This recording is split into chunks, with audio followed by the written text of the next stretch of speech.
Today I figured I would go over the sewing machine that I use. You've probably seen it in my videos. It's nothing big, it's nothing fancy. It's the Brother XM2701. I bought it off of Amazon a few years ago when I first started sewing. I couldn't afford anything big and fancy, and honestly I didn't know if I wanted that because I didn't really know how to sew, and well, I didn't want to lose a lot of money if I didn't like it. And I ended up loving it. Now I am saving up money for a bigger quilting machine. I wouldn't need anything bigger if I wasn't quilting. But you can quilt on this machine, you can. I will show some pictures of some of the quilts that I've made. I haven't done anything like really large on here. The biggest one I've done would be a twin size, which was 43 by, no, that's not even right, 72 by 90. That's right, twin size. And then I have done a 43 by 50 and a 57 by 69. I've done bigger quilts on here, so you can do it. But anyways, back to the machine. It came with a manual. It has all the instructions in there, and it also came with an instructional DVD. I've never watched it. Why would I look at it and then make things easy? Let's struggle and try to figure it out on our own.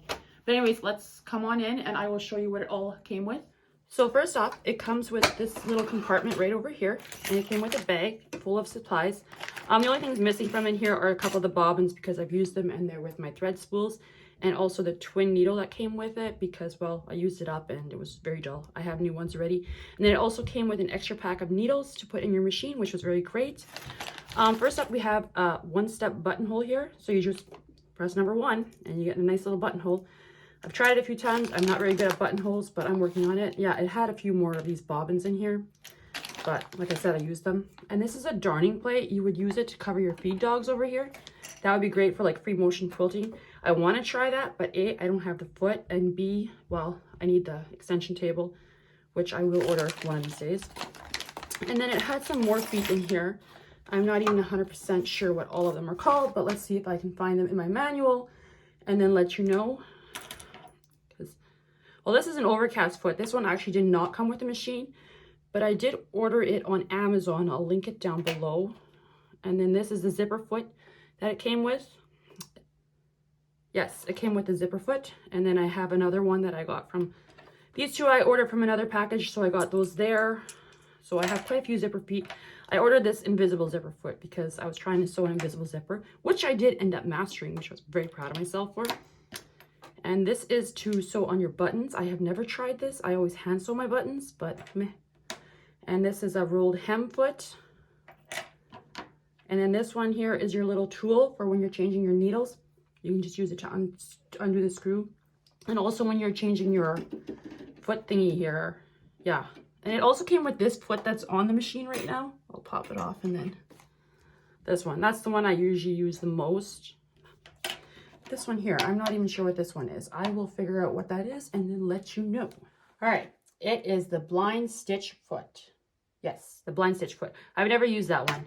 Maybe I'll have to figure out how I can use that with the stuff that I do. And then on top here, you have your stitch setting, or it'll do the stitch length.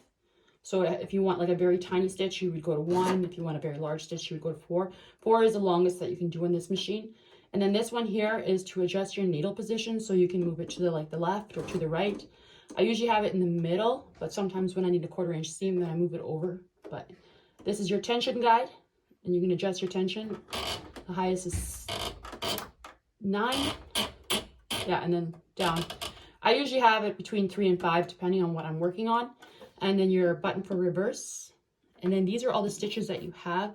And if you want to do like the ones that are in the black here, then it's just, you just move the dial. But if you need to do the ones here, you have to move this one all the way over. And the first time I tried doing that, I could not for the life of me get it past this point. So I was just like, my machine doesn't even have this option. But it did. I just had to give it a little push, and then it went over. And then I had this. This here is for your bobbin winding. So you just pop your bobbin on and then push it over. And then when you press on the foot pedal, it'll wind up your bobbin here. But you can also use this to do the double needle. So where did I leave my piece? You pop this on here, and then you can have 2 spools of thread on here, and then you can do a twin needle. And it just, when you're doing like clothing and stuff, it's really nice because it gives a little bit more of a professional look if you have the 2 stitch lines there. And it goes faster than having to try sew 2 straight lines. Because I know some people that do that because they refuse to try a twin needle. Try a twin needle. It's not that hard. So yeah, I'm going to insert some pictures, and then you can kind of see what some of the stuff is that I've made.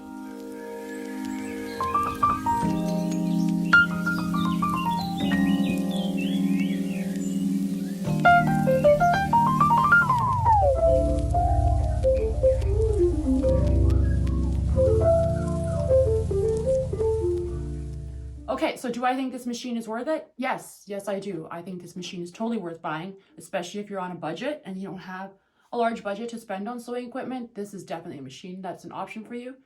I am so glad I bought it, and when I do get my new big machine, if I ever get the money for that, I will not get rid of this. I will keep it because it's still usable, and if nothing else, my daughter has shown some serious interest in sewing, so I would keep it for her regardless, but I think I'll still use it for a long time.